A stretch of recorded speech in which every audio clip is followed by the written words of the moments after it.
दोस्तों, क्या युक्तियुक्तिकरण में प्रदेश के स्कूल सफाई कर्मियों और मध्याह्न भोजन रसोईया कर्मियों की छंटनी नहीं होगी? क्या इनकी सेवा सुरक्षा हो सकती है? इसको लेकर एक बड़ा खुलासा हुआ है। उसी बड़ी खबर के बारे में हम इस वीडियो के अंदर विस्तार पूर्वक समझने वाले हैं। इसलिए दोस्तों, आप इस वीडियो को अंत तक जरूर देखिएगा और इस महत्वपूर्ण विषय को बारीकी से समझने का प्रयास कीजिएगा। नमस्कार दोस्तों, मैं हूं आपका दोस्त लोकेश साहू और आप देख रहे हैं लोकेश साहू यूट्यूब चैनल। आप सभी दर्शकों का हमारे इस यूट्यूब परिवार में बहुत बहुत स्वागत है। दोस्तों, जैसे कि आप सभी साथियों को पता होगा कि शायद सरकार बीते साल 2024 से ही प्रदेश के अधिशेष शिक्षकों और कम दर्ज संख्या वाले स्कूलों का युक्तियुक्तिकरण करने के फिराक में थी। इसको लेकर बीते साल 2 अगस्त 2024 को विस्तृत दिशा निर्देश भी जारी हो चुका था। लेकिन बीते साल शिक्षक संगठनों के भारी दबाव और सामने में पंचायत और नगरीय निकाय चुनाव की वजह से बीते साल युक्तियुक्तिकरण को ठंडे बस्ते में डाल दिया गया था। लेकिन दोस्तों, चुनाव समाप्त होने के बाद राज्य सरकार ने ग्रीष्मकालीन अवकाश शुरू होने के बाद शायद सरकार उसी रुके हुए युक्तियुक्तिकरण को इस वर्ष 2025 में पूरा करने के मूड में दिख रही है। इसको लेकर नया जो है वो दिशा निर्देश जारी नहीं किया गया है, बल्कि बीते साल 2 अगस्त 2024 को जारी दिशा निर्देश के आधार पर ही युक्तियुक्तिकरण किया जा रहा है। दोस्तों, डीपीआई ने उसी 2 अगस्त 2024 के आदेश के संदर्भ में ही इस साल 25 अप्रैल 2025 को युक्तियुक्तिकरण के लिए नया टाइम टेबल जारी किया है, जिसके तहत शायद सरकार 25 मई 2025 तक शालाओं का युक्तियुक्तिकरण आदेश जारी करने वाली है और 10 जून 2025 तक अतिशय शिक्षकों का युक्तियुक्तिकरण आदेश जारी करने का जो है वो निर्णय लिया गया है। यानी कि आप मानकर चलिए कि शायद सरकार नया शिक्षा सत्र शुरू होने से पहले शालाओं और शिक्षकों का युक्तियुक्तिकरण प्रक्रिया को कंप्लीट कर देगी। अब दोस्तों, इसी युक्तियुक्तिकरण में जो स्कूल बंद होंगे, उन स्कूलों में काम करने वाले स्कूल सफाई कर्मचारियों, मध्याह्न भोजन रसोईया कर्मियों को डर लग रहा है कि कहीं उनका स्कूल बंद होने से उनको छटनी करके बेरोजगार ना कर दिया जाए, जिसको लेकर स्कूल सफाई कर्मचारी संघ के पदाधिकारी लगातार डीपीआई के उच्च अधिकारियों से मुलाकात कर रहे हैं और साथ ही साथ कई जनप्रतिनिधियों से भी उनकी मुलाकात हो रही है, जिसमें वो लोग गुहार लगा रहे हैं कि स्कूल सफाई कर्मियों को छटनी करके काम से ना निकाला जाए। जिसको लेकर उच्च अधिकारियों की तरफ से संघ के पदाधिकारियों को आश्वस्त किया जा रहा है कि किसी भी स्कूल सफाई कर्मचारी की छटनी नहीं करेंगे, बल्कि आप लोगों के लिए कोई उचित व्यवस्था करेंगे। दोस्तों, इसी मुद्दे को लेकर छत्तीसगढ़ अंशकालीन स्कूल सफाई कर्मचारी कल्याण संघ पंजीयन क्रमांक 3769 के प्रदेश मीडिया प्रभारी भोगलाल निराला जी ने स्कूल सफाई कर्मियों और रसोईया कर्मियों के लिए एक बड़ा खुलासा किया है, एक महत्वपूर्ण जानकारी दी है।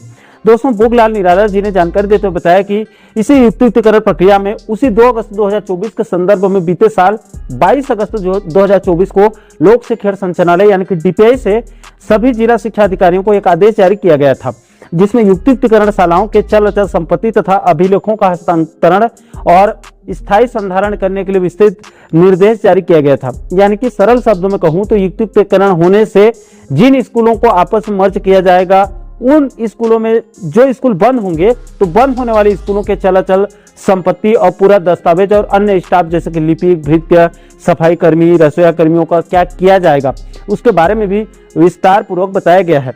दोस्तों, इस आदेश के लास्ट में इस सेक्शन में इस कॉलम में इसी मुद्दे के बारे में 4 अलग अलग बिंदुओं पर साफ साफ बताया गया है। इसमें पहले बिंदु पर कहा गया है कि युक्तियुक्तिकरण करने के बाद युक्तियुक्तकृत शाला के लिपिक और भृत्य समायोजन वाली शाला में कार्य करते रहेंगे। यानी कि जिस स्कूल में बच्चे जाएंगे, साथ ही साथ उसी स्कूल में लिपिक और भृत्य भी समायोजित होकर काम करेंगे।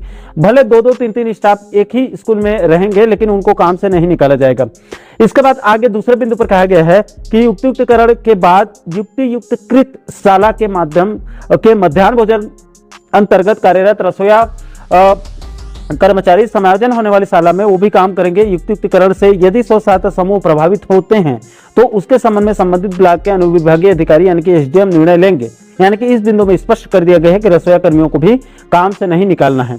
इसके बाद तीसरे बिंदु पर कहा गया है कि युक्तियुक्तिकरण करने के बाद युक्तियुक्तकृत होने वाले शाला यानी कि बंद होने वाले शाला के अंशकालीन स्कूल सफाई कर्मचारी समायोजन वाली शाला में कार्य करेंगे। यानी कि जिस स्कूल में बच्चों को शिफ्ट किया जाएगा, उस स्कूल में सफाई कर्मियों को भी अटैच कर दिया जाएगा, लेकिन किसी को काम से नहीं निकालना है, ये साफ कर दिया गया है।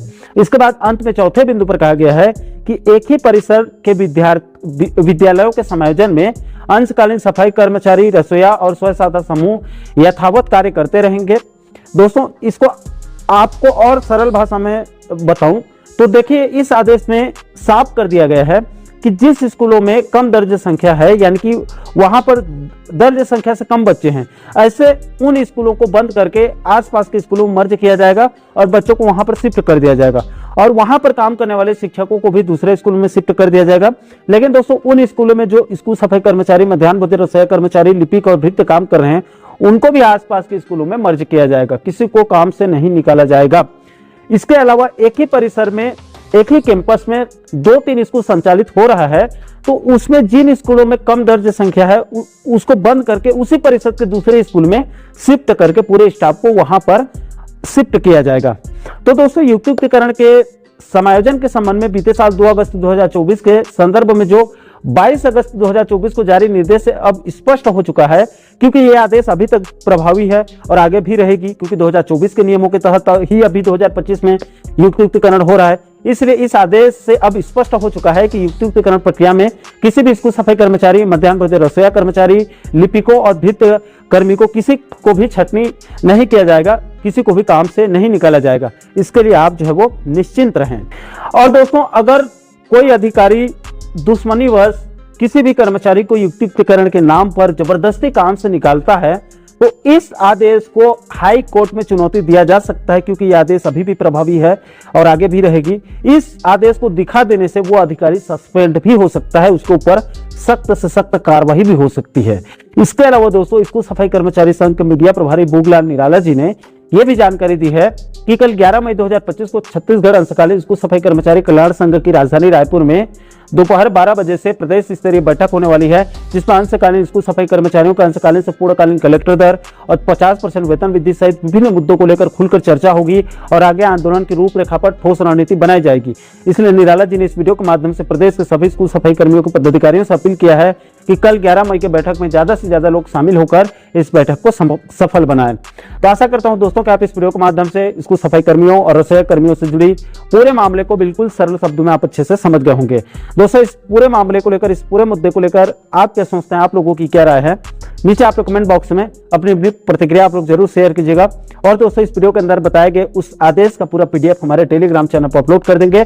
आप चाहें तो आप वहां से डाउनलोड करके बारीकी से आप अध्ययन कर सकते हैं। और साथियों आप आगे भी प्रदेश के नियमित और अनियमित कर्मचारी साथियों से जुड़ी इस प्रकार का और भी अन्य महत्वपूर्ण मुद्दों पर, महत्वपूर्ण टॉपिक पर आप आगे भी वीडियो देखना चाहते हैं तो आप हमारे चैनल को जरूर सब्सक्राइब कर लीजिएगा, ताकि आने वाले सभी नए वीडियो को नोटिफिकेशन जो है वो आप लोगों तक तुरंत पहुंच सके। दोस्तों इस वीडियो में फिलहाल अभी के लिए इतना ही। इस वीडियो को अंत तक देखने के लिए आप सभी दर्शकों का बहुत बहुत धन्यवाद।